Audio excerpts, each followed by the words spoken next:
Pemirsa, mantan Menteri Kelautan dan Perikanan Susi Pujiastuti kembali menyuarakan kepeduliannya terhadap kondisi lingkungan, khususnya laut dan juga pantai Pangandaran, Jawa Barat. Lewat unggahan emosional, ia menyoroti tumpukan sampah yang mencemari pantai saat mau mengajak anak-anak berenang di hari libur sekolah. Semoga lebih besar lagi ombak menggulung hal-hal seperti ini dan membawa sampah semua ke pinggir kembali. Dalam akun Instagram pribadinya, mantan Menteri KKP Susi Pujiastuti marah karena pantai Pangandaran, Jawa Barat dipenuhi sampah. Padahal ia bertujuan mengajak anak cucunya berenang, namun malah disuguhi sampah yang berserakan di pantai hingga membuatnya kesal. Susi mengingatkan bahwa sampah-sampah yang dibuang sembarangan baik dari rumah, jalanan, maupun tempat wisata pada akhirnya akan bermuara ke laut. Dalam video berdurasi 1 menit 43 detik tersebut, Susi membersihkan sampah di pinggir pantai Pangandaran. Tak hanya soal sampah, Susi juga mengecam praktik ilegal seperti pengambilan benih lobster menggunakan alat-alat yang merusak ekosistem. Nih, dirusak, diambil bibit-bibit lobster pakai alat-alat seperti ini. Manusia itu kenapa merusak? Susi Pujiastuti dikenal sebagai tokoh yang vokal dalam isu kelautan dan lingkungan.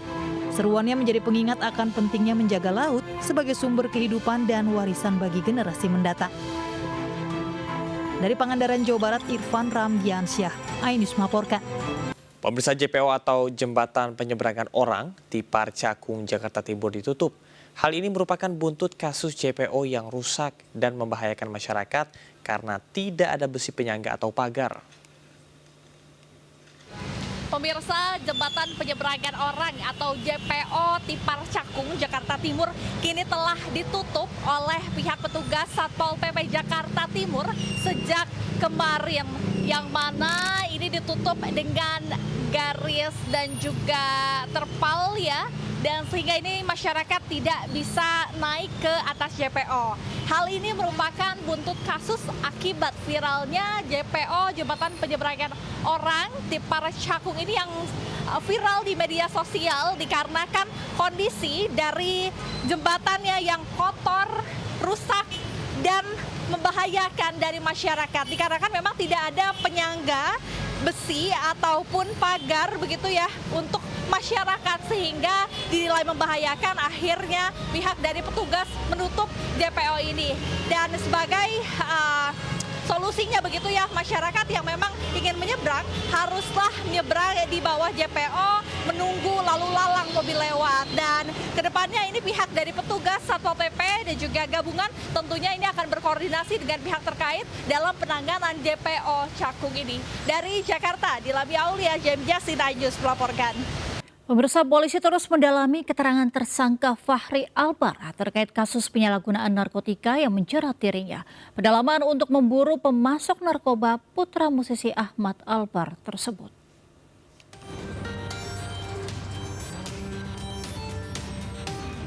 Kasus narkoba yang menjerat aktor Fahri Albar masih terus diselidiki penyidik Satres Narkoba Polres Metro Jakarta Barat. Saat ini, polisi sedang mendalami keterangan tersangka Fahri Albar guna memburu pelaku yang memasok narkoba ke anak legenda musik Ahmad Albar tersebut. Selain itu, polisi juga tengah mempercepat proses berkas perkara agar segera diserahkan ke pihak kejaksaan. Bukan pemeriksaan terhadap saudara FA terkait barang bukti tersebut. Nanti kalau memang sudah ada titik terang dari keterangan tersebut, kami akan buru pemasok. Sebelumnya, Fahri Albar ditangkap dalam kasus penyalahgunaan narkoba di kediamannya di kawasan Lebak Bulus, Jakarta Selatan. Fahri ditangkap dengan sejumlah barang bukti narkotika jenis kokain, sabu, ganja, dan puluhan butir obat psikotropika.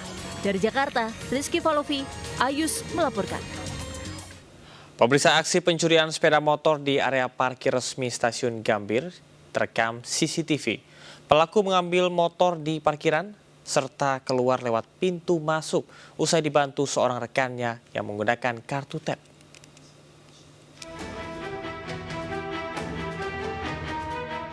Tidak ada gerak-gerik mencurigakan dari gambar rekaman CCTV ini, di mana seorang pengendara motor terlihat akan memasuki area parkir melewati pintu masuk stasiun. Namun rupanya itu hanya akal-akalannya saja untuk membantu rekannya keluar dengan menggasak motor curian. Ketika pelaku mengetep portal masuk dengan menggunakan kartu uang elektronik, pelaku utama yang telah bersiap untuk kabur langsung keluar saat portal terangkat. Keduanya pun berhasil kabur sambil membawa sepeda motor curian.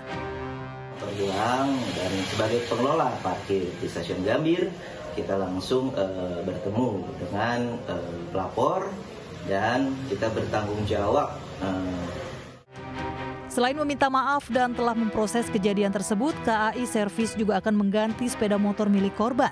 Kini KAI juga melakukan evaluasi dengan mensiagakan petugas di pintu masuk area parkir selama 24 jam.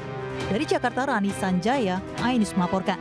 Pemirsa, sebuah gudang penyimpanan perlengkapan dekorasi pesta pernikahan di Kebonjeruk, Jakarta Barat terbakar. Sementara sebuah rumah di Kompleks Perumahan Cikande Permai, Kabupaten Serang terbakar akibat korsleting listrik. Jaya 65 di Blok A5 nomor 7A. Kepulan asap hitam pekat disertai kobaran api membakar sebuah rumah berlantai 4 yang dijadikan sebagai gudang penyimpanan perlengkapan dekorasi pesta pernikahan di Jalan Ratu Bawar, Duri Kepa, Kebonjeruk, Jakarta Barat, Sabtu siang. Petugas pemadam kebakaran yang tiba di lokasi langsung melakukan upaya pemadaman agar api tak merambat ke bangunan lainnya. Warga awalnya dikejutkan dengan kepulan asap pekat yang keluar dari lantai 4 rumah yang juga dijadikan gudang tempat penyimpanan perlengkapan dekorasi pesta pernikahan. Belum diketahui pasti penyebab kebakaran ini terjadi, namun dugaan sementara api berasal dari korsleting listrik. Itu rumah atau apa nih Pak? Gudang ini alat-alat pesta, dekorasi alat-alat pesta. Penyebab awalnya dari mana Pak? Justru lagi diselidikin Pak. Hah? Lagi diselidikin, belum tahu awalnya dari mana. Beruntung tidak ada korban jiwa maupun luka, lantaran saat kejadian ruko dalam kondisi kosong tanpa aktivitas pekerja. Dari Jakarta, Rizky Falupi, iNews melaporkan.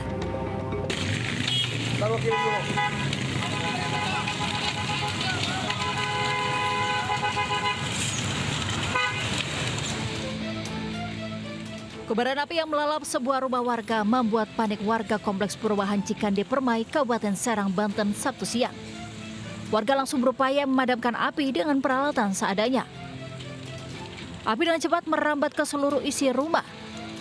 Diduga api muncul akibat korsleting arus pendek listrik pada colokan kabel stop kontak di bagian belakang lemari. Percikan api kemudian menyambar lemari dan merembet ke perabotan lain. Warga berupaya menyelamatkan anak pemilik rumah yang sedang tidur. Beruntung sang anak berhasil menyelamatkan diri dari kobaran api. Loncat dari jendela loncat lagi ke pagar. Dari gemboknya ada di ruang tamu, kuncinya. Oh, kunci rumah itu? Kunci gemboknya ada di ruang tamu, jadi dia loncat. Kalau api awalnya dari ruang tengah nih Pak. Apa itu dugaannya Pak? Korsleting listrik. Api dapat dipadamkan dengan mengerahkan 2 mobil damkar Kabupaten Serang, sementara harta benda korban hangus terbakar. Dari Serang, Banten, Mahesa Apriadi, iNews melaporkan.